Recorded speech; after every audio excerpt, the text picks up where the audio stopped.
The signal came in broken and weak, stuttering across open frequencies like a dying heartbeat. It had traveled a long way through empty space before it reached anyone, and by the time it arrived at the Galactic Concord relay station orbiting Elune Prime, it was barely holding together. But the words were clear enough. Someone, somewhere far away, was begging for help. Vessel speaker Tian had recorded the message from inside a government shelter on the colony world of Reth Salo. She was Vilu, a small, six-limbed insectoid creature with thin wings folded flat against her back, and wide dark eyes that reflected the fires burning outside. Her voice shook as she spoke into the emergency transmitter, but she did not stop. She described the Neshkari warships that had arrived without warning. She described the bombardment that had flattened 2 settlements in the first hour. She described the ground troops, tall, heavy reptilian soldiers with armored hides and plasma rifles, marching through the streets and dragging families from their homes. She described the demands: surrender the colony's mineral reserves, or watch the rest of the world burn. The Vilu were not a powerful species. They were small, fragile, and peaceful. Reth Salo was an agricultural world on the far edge of contested space, home to roughly 800,000 colonists who grew crops and minded their own business. They had no fleet. They had no army.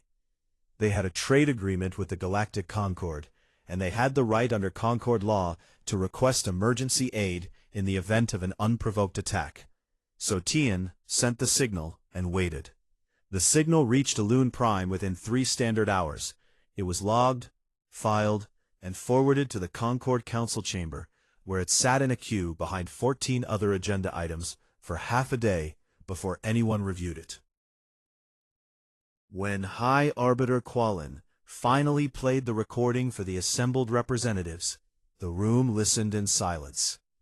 The Vilu representative, a nervous, trembling creature named Beal, stood before the council and formally requested intervention under Article 9 of the Mutual Protection Compact. Qualin, a tall and silver-skinned Taluri with a reputation for careful politics, looked around the chamber. He asked if any member species wished to sponsor a military response. The Uranai delegation shuffled their documents and said nothing. The Felkeen ambassador expressed deep sympathy and offered humanitarian supplies to be delivered at a later date, pending a logistics review. The Drenathi representative reminded the council that the Neshkari were a significant trade partner and that provoking them could disrupt shipping lanes. One by one, every species in the chamber found a reason to look away. Colin ruled the conflict a regional sovereignty matter, outside the scope of Concord military intervention. He expressed the council's concern and wished the Vilu people strength in their time of difficulty. Then he moved on to the next item on the agenda. Beal stood alone at the speaking platform for a long time after the session ended. Nobody came to talk to him. But the signal did not stop. Tian had set it to repeat on a loop, broadcasting on every open frequency she could reach. It pulsed out into the dark, passing through dead systems and empty shipping lanes, crossing borders that nobody patrolled, reaching ears that nobody expected it to reach. One of those ears belonged to Ensign Kyle Bishop. Kyle was 23 years old, and 6 months into his first deep space deployment aboard the Terran dreadnought, Iron Passage. He was pulling a graveyard shift on the communications console, alone on a quiet bridge, drinking cold coffee and watching data streams scroll past on his screen. Most of the traffic was routine: shipping manifests, navigation updates, the usual automated chatter between relay beacons. Then something caught his eye. A signal on an open frequency, repeating, tagged with a Concord emergency header. He isolated it. He cleaned it up. He played it. Tian's voice filled his headset. She spoke in Vilu Standard, but the translation software converted it in real time. Kyle listened to the whole thing. 3 minutes and 42 seconds of a frightened woman describing her world being torn apart while she begged someone, anyone, to come. He sat very still for a moment.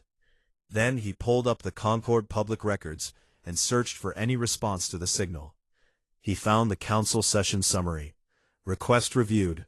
Intervention declined. Matter classified as regional. Kyle took off his headset, walked across the bridge, and knocked on Lieutenant Meg Harlow's duty station door. Meg was a sharp woman in her mid-30s, with short dark hair and a way of looking at people that made them feel like she already knew what they were about to say. She had served on the Iron Passage for 4 years and had earned a reputation as someone who did not waste time. Kyle played her the signal. She listened without interrupting. When it finished, she asked him to play it again.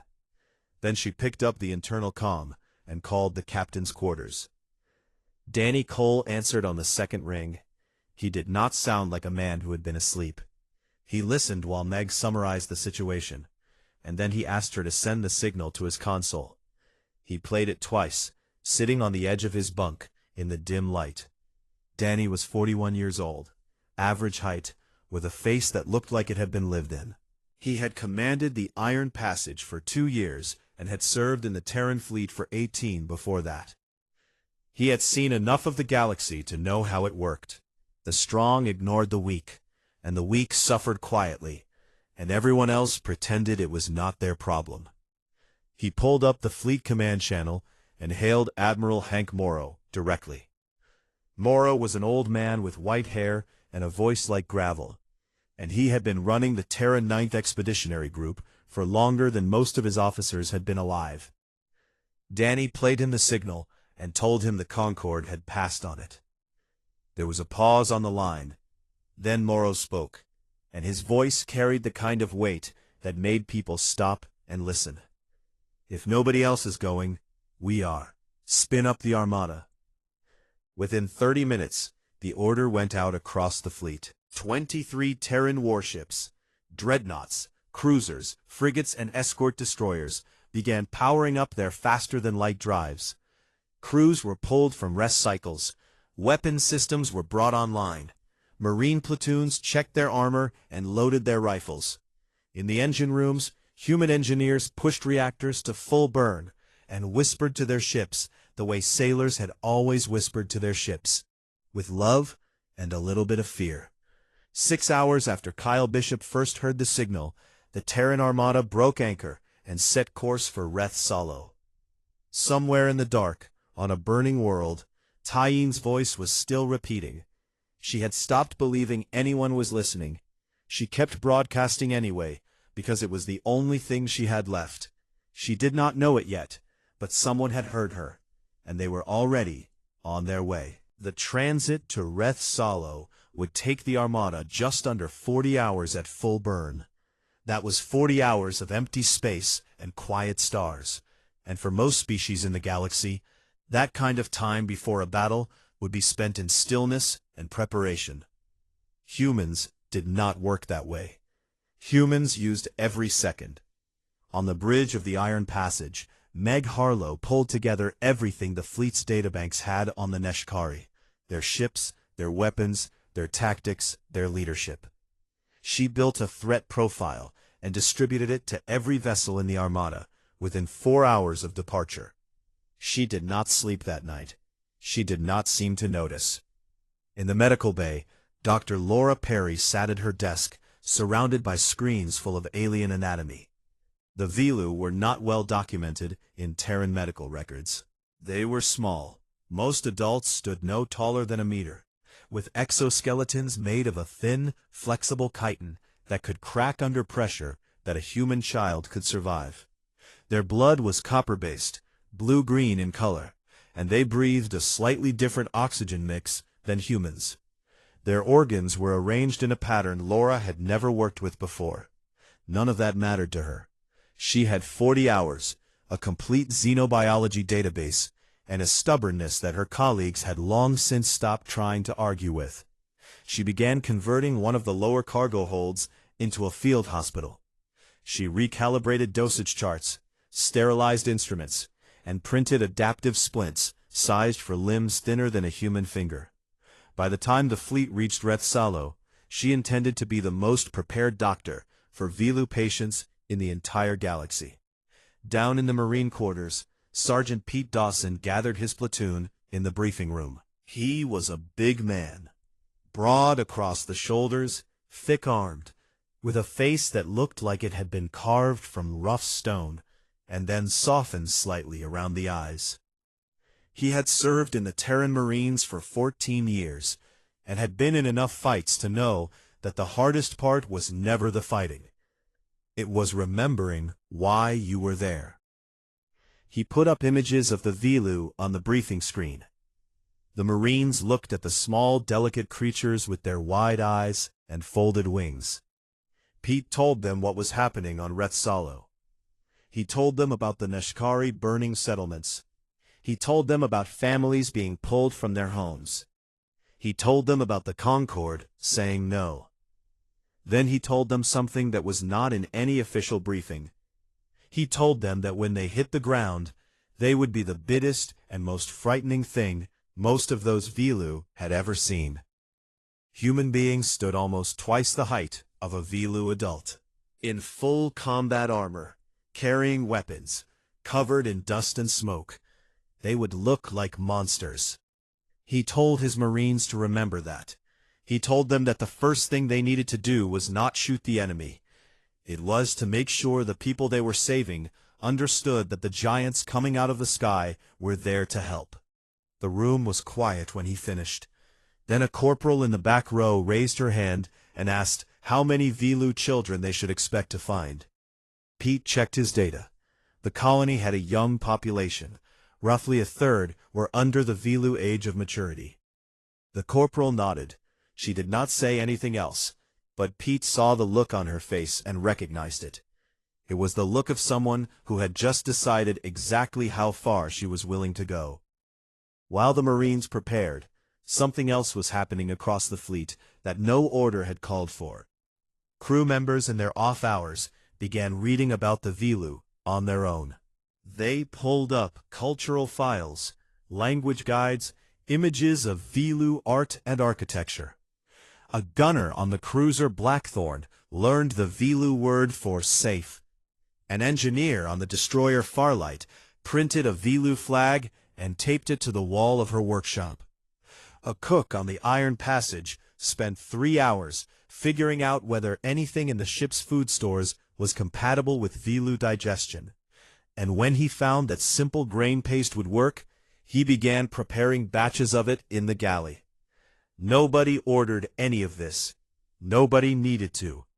That was the thing about humans that the rest of the galaxy never quite understood. Somewhere in the Concord's diplomatic archives, there was a classified briefing document about humanity that had been written by a Taluuri xenologist named Pelin Vor. The document was 200 pages long and had been updated 17 times in the 40 years since humans first made contact with the galactic community. It was required reading for any Concord official assigned to deal with Earth, and it began with a single warning printed in bold text. Do not mistake human friendliness for human weakness. The document explained that Earth was classified as a Category 12 death world, the highest rating on the habitability danger scale. The planet had extreme gravity by galactic standards, violent weather patterns that included hurricanes, tornadoes, and electrical storms, active tectonic plates that shook the ground and split the land, oceans that covered 70% of the surface and were filled with predators, and a biosphere so aggressive that microscopic organisms on Earth could kill most galactic species in hours. Humans had not evolved at the top of this nightmare. They had evolved in the middle of it, surrounded by things that were faster, stronger, and more venomous than they were. They survived by working together, by refusing to quit, and by developing an endurance that bordered on the absurd. A human could chase prey across open ground for hours until the prey collapsed from exhaustion. A human could lose a limb and continue functioning. A human could go days without sleep, metabolize chemical compounds that other species classified as poisons, and survive temperature ranges that spanned 60 degrees.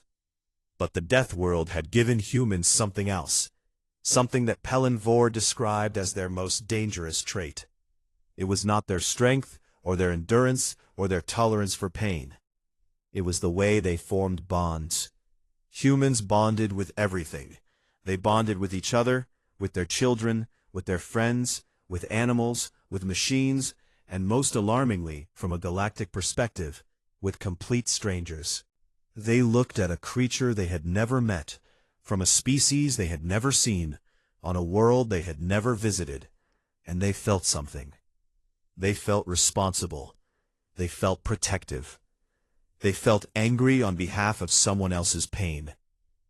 And when that instinct was triggered, when a human being decided that someone under their protection was being threatened, they became something that the galaxy had no proper word for.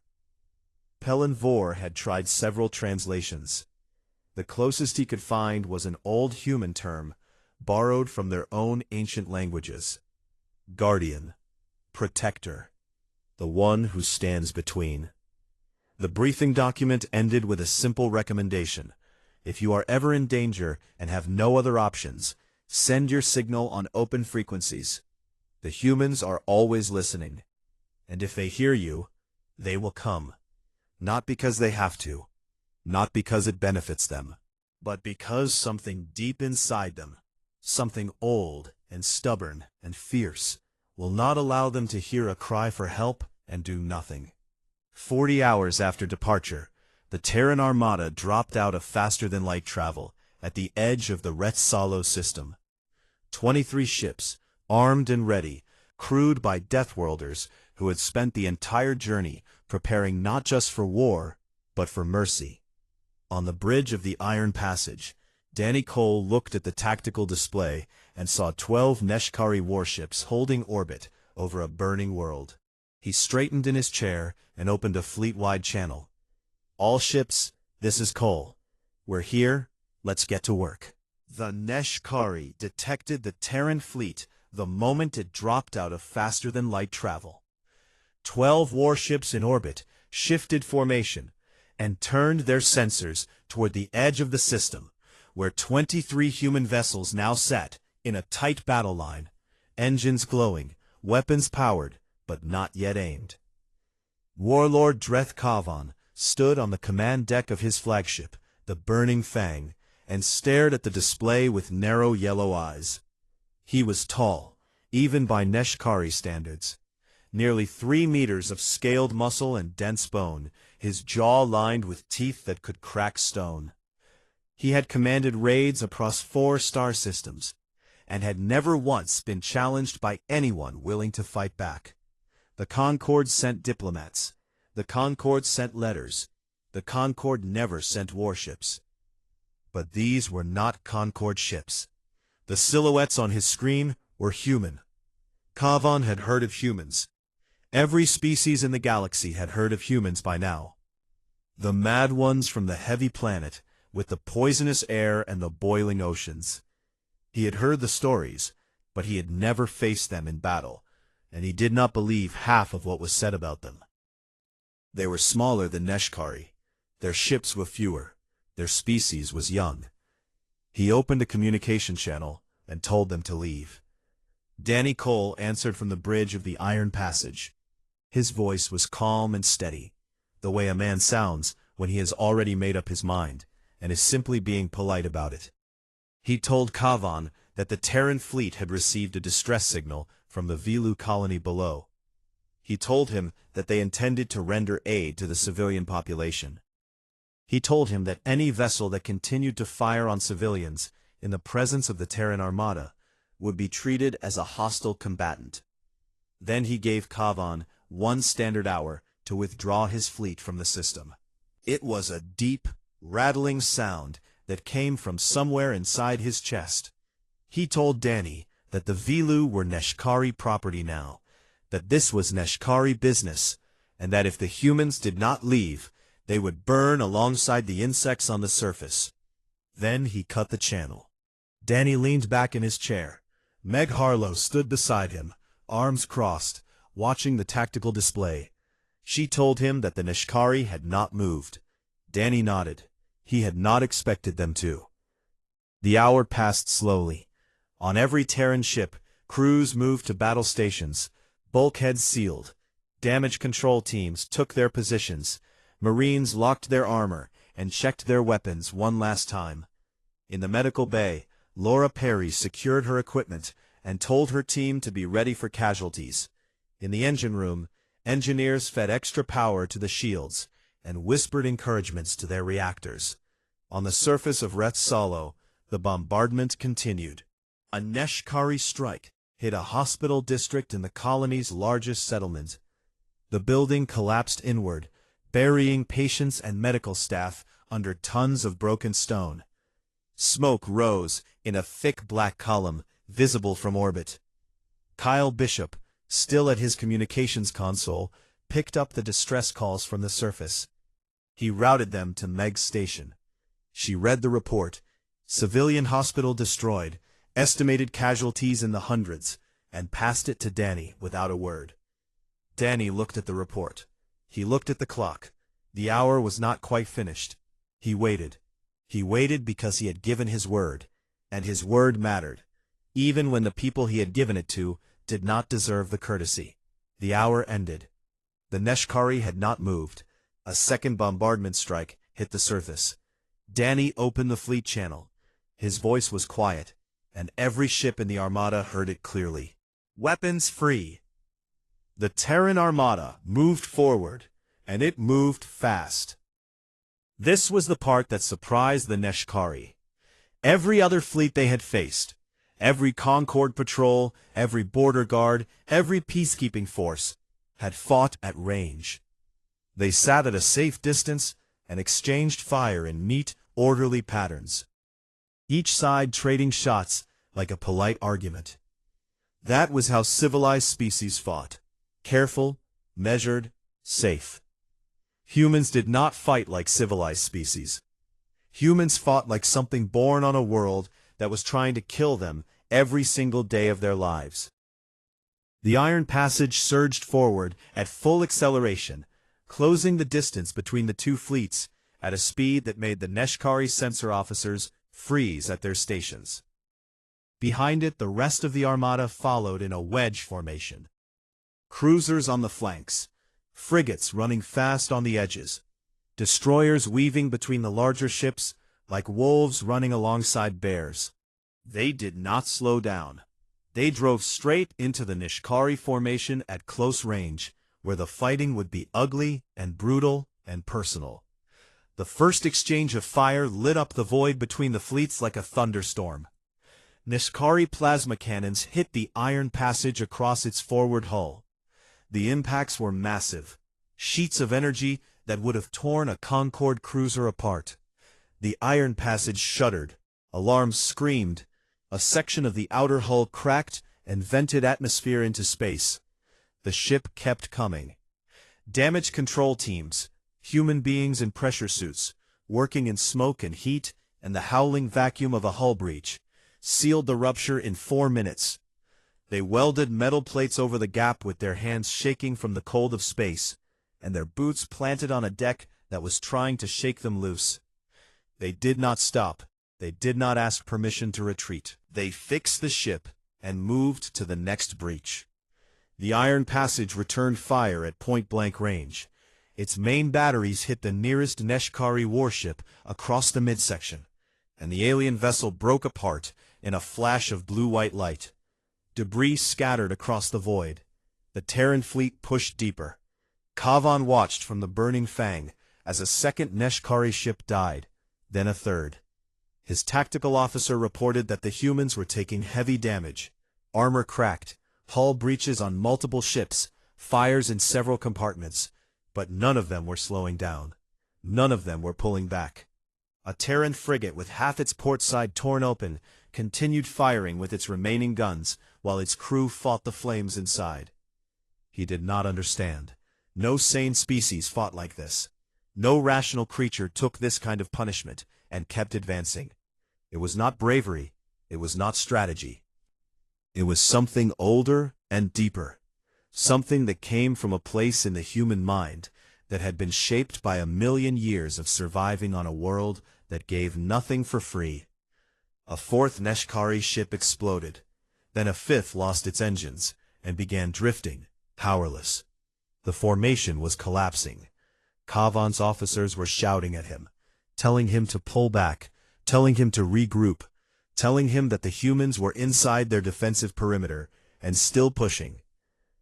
Meg Harlow, standing at her tactical station on the Iron Passage, with blood running from a cut on her forehead where a ceiling panel had struck her during an impact, watched the Neshkari formation break apart on her display.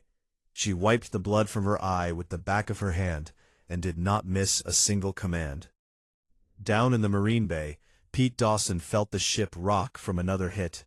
The lights flickered. The deck tilted. He grabbed a support beam, steadied himself, and looked at his platoon strapped into their drop seats, waiting. Almost time, he told them. Remember what we talked about.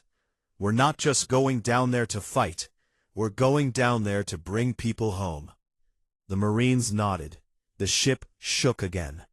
Above them, the battle raged on, and the Neshkari were learning something that every predator eventually learns when it picks the wrong fight. There is always something out there that is more stubborn than you are, and sometimes that something comes from a death world.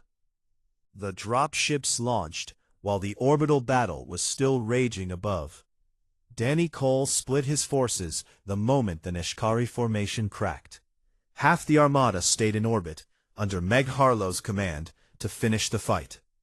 And the other half swung into position to cover the Marine transports going down to the surface. Pete Dawson sat in a lead dropship with 24 Marines strapped in around him. The craft shook and rattled as it punched through the atmosphere of Reth Salo. And through the small viewports they could see the glow of the battle above. Flashes of light blooming and dying in the black sky, like distant lightning. Below, the surface was dark, except where it was burning. Columns of smoke rose from a dozen points across the landscape, and the largest settlement, a place the Vilu called Rethvani, was lit from end to end by the orange glow of fire.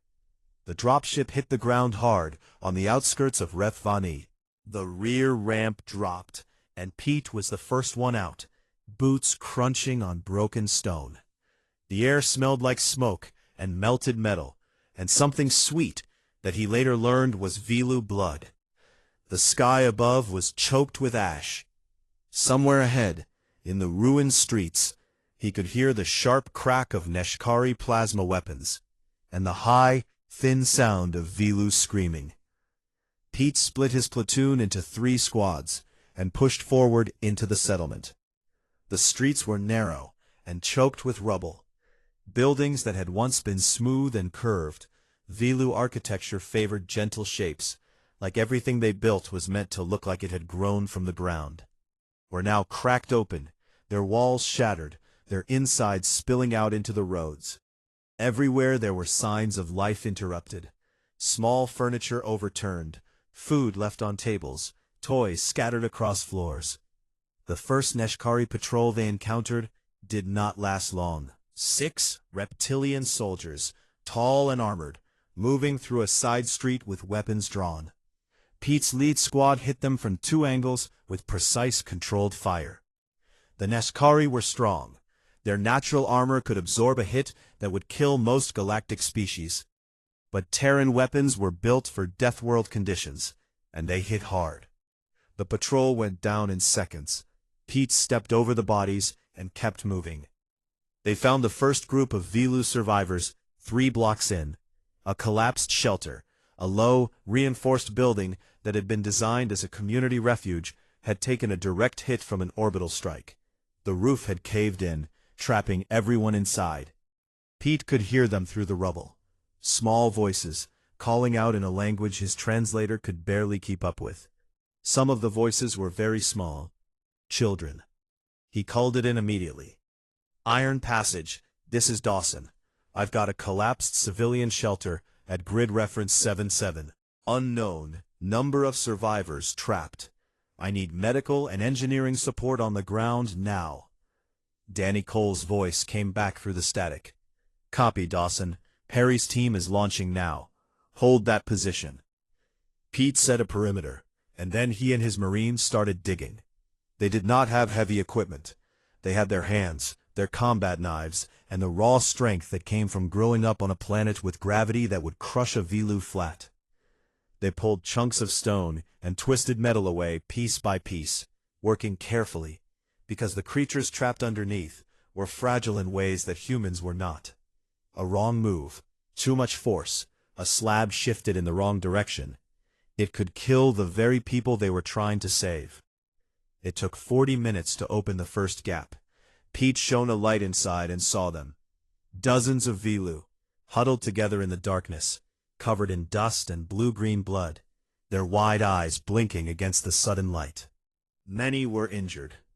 Some were not moving at all, and pressed against the back wall, held tightly by adults who had shielded them with their own bodies, were the children. Pete lowered himself to one knee, which brought him closer to their height, but still left him towering over them. He held up his open hands, no weapon, no threat, and spoke slowly through his translator.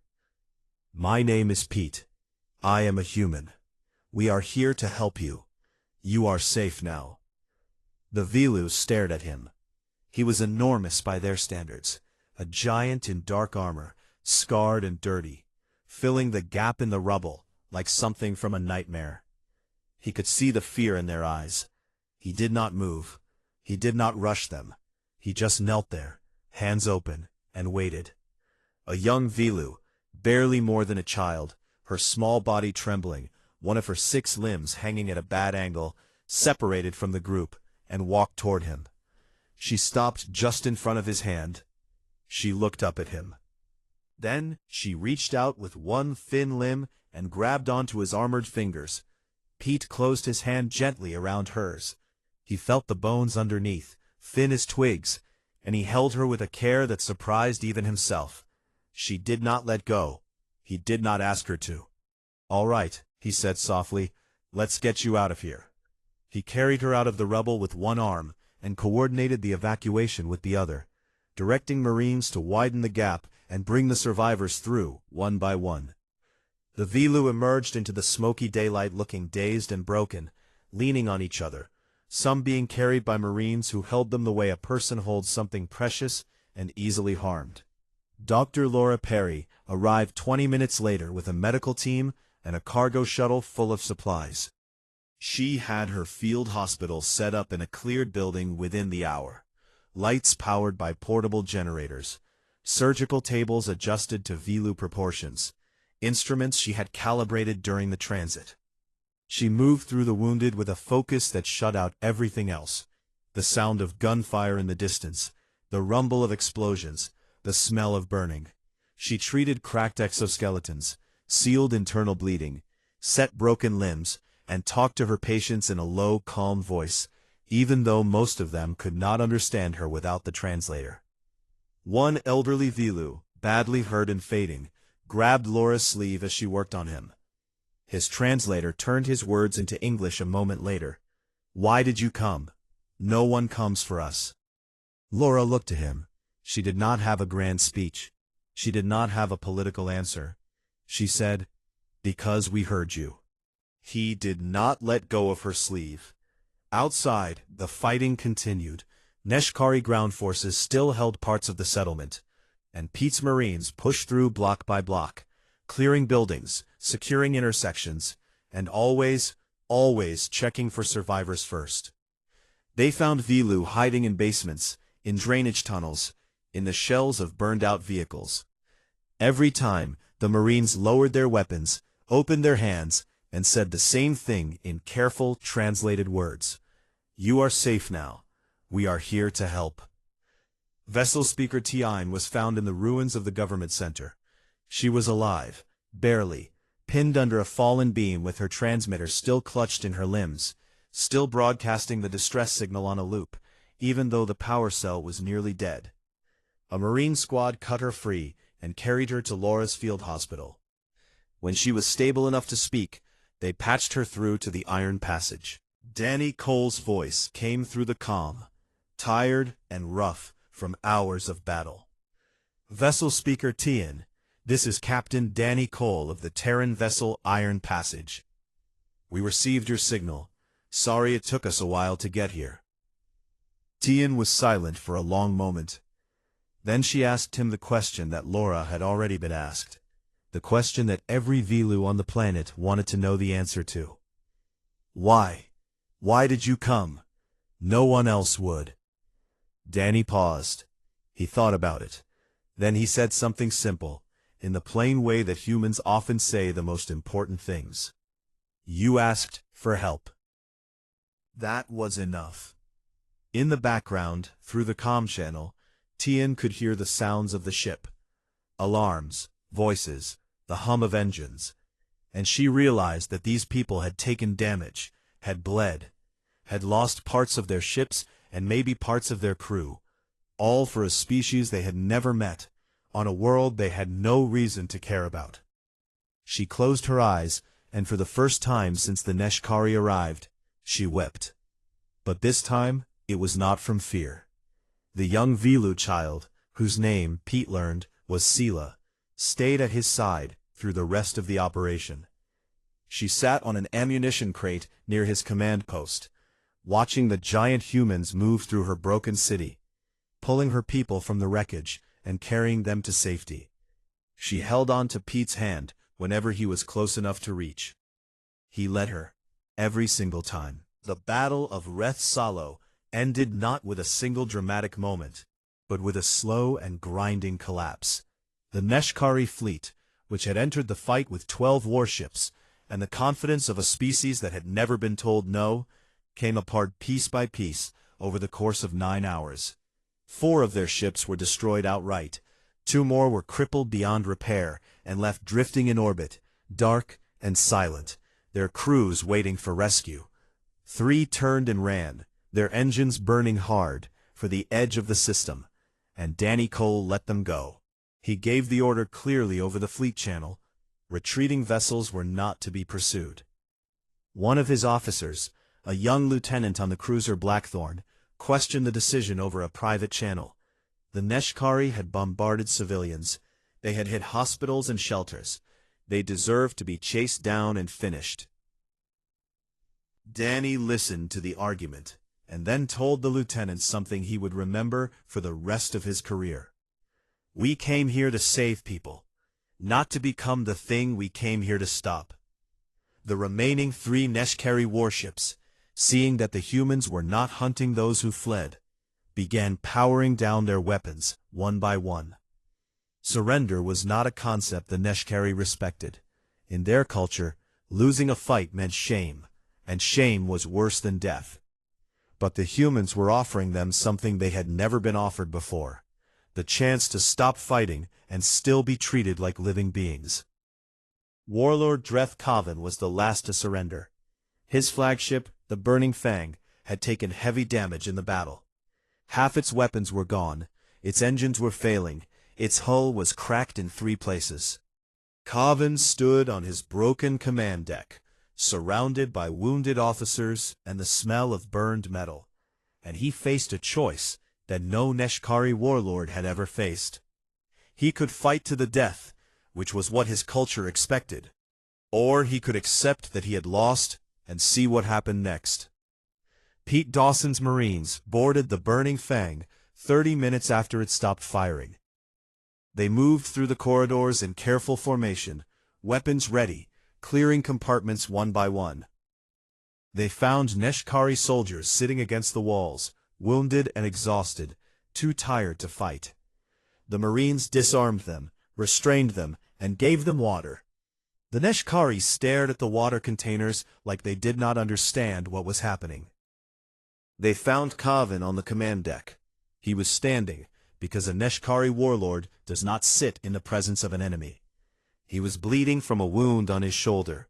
His yellow eyes tracked the Marines as they entered Barum, and he expected what every defeated commander in Neshkari history had received: execution, or at best, a slow death in a cage. Pete walked up to him, looked up at the creature that stood a full meter taller than he did, and told him to sit down before he fell over. Then he called for a medic.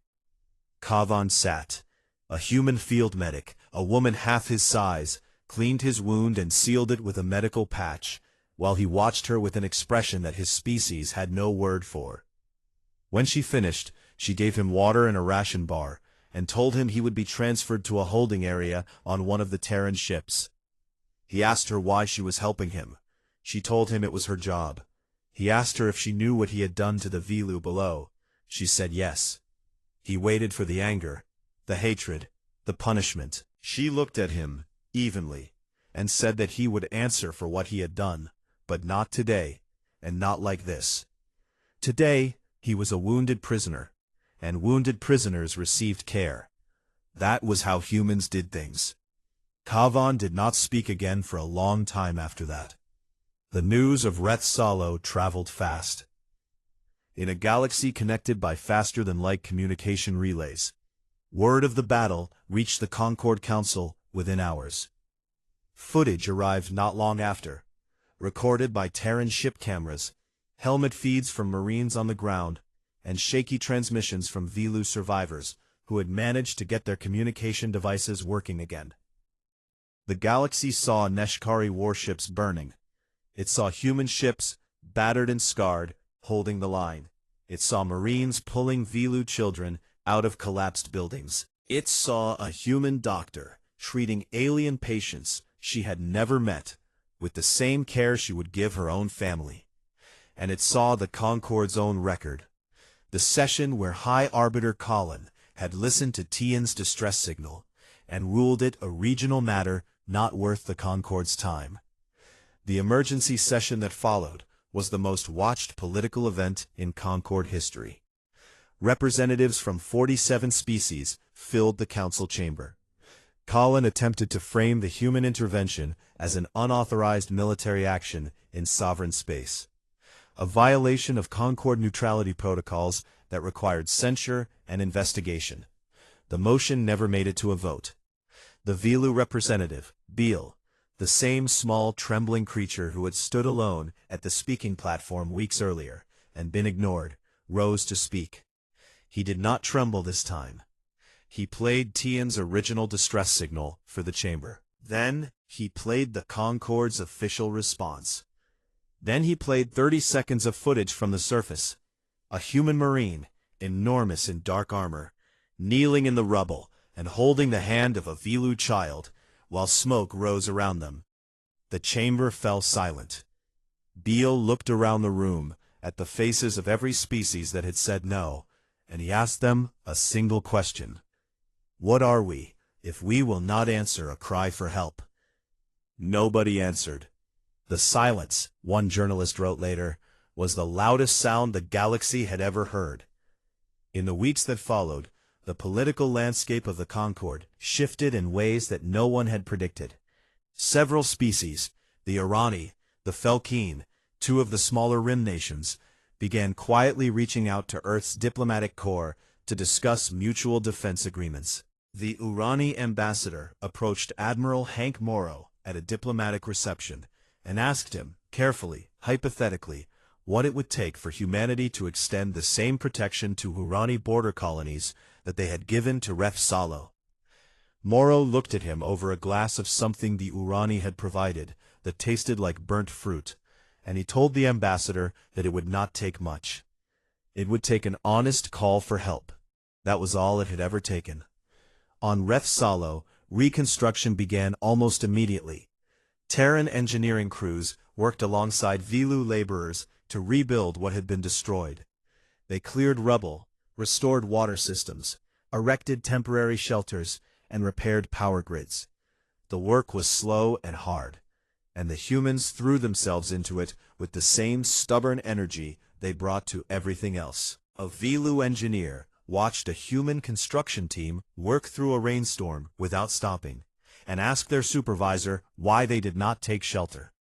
The supervisor, a woman from a place called Ohio, looked at the rain and shrugged and said it was just water. Pete Dawson's platoon stayed on the surface for 3 additional weeks as a security garrison. The Neshkari ground forces had been rounded up and removed, but there were still pockets of danger. Unexploded munitions, unstable buildings, damaged infrastructure that could collapse without warning.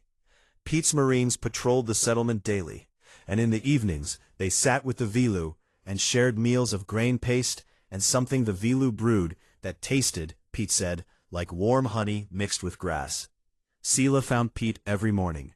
She brought him small things, a smooth stone, a piece of colored glass, a flower that grew in the cracks of the rubble. On his last day on the surface, she brought him a woven token made from thin fibers of Vilu silk. It was small enough to fit in his palm. She told him through the translator that it was a bonding gift, a Vilu tradition given only to family. Pete knelt down and let her tie it to the inside of his armor, just above his heart. He wore it there for the rest of his career, through 4 more deployments and 2 more rescues, and he never took it off. Danny Cole filed his after-action report 3 days after the last Neshkari prisoner was transferred off his ship. It was a long document, full of tactical details and damage assessments and logistics reports. But at the very end, below the official signatures and file numbers, he added a personal note. "We were not treaty-bound to respond. We were not ordered to respond. We responded because someone, somewhere, was afraid and alone, and asked if anyone was listening. That should always be enough." The report was classified, as most military documents are. But somehow, as things often do in a galaxy full of curious beings and leaky data networks, the final paragraph found its way out. It was translated into 400 languages. It was read on news broadcasts across the Concord. It was carved into a stone monument on Reth Salo, next to the rebuilt government center, in both English and Vilu script. And then, 6 months later, a new distress signal came in. Different species, different world, different crisis. The signal arrived at a Concord relay station, and this time, before it even finished its first loop, a dispatcher flagged it and forwarded it directly to the nearest Terran flotilla. Attached to the forwarding message was a handwritten note from the dispatcher, a young Urani communications officer who had watched the footage from Reth Salo and had never forgotten it. The note said 5 words. "They always come, and somewhere in the dark, the Terran fleet changed course."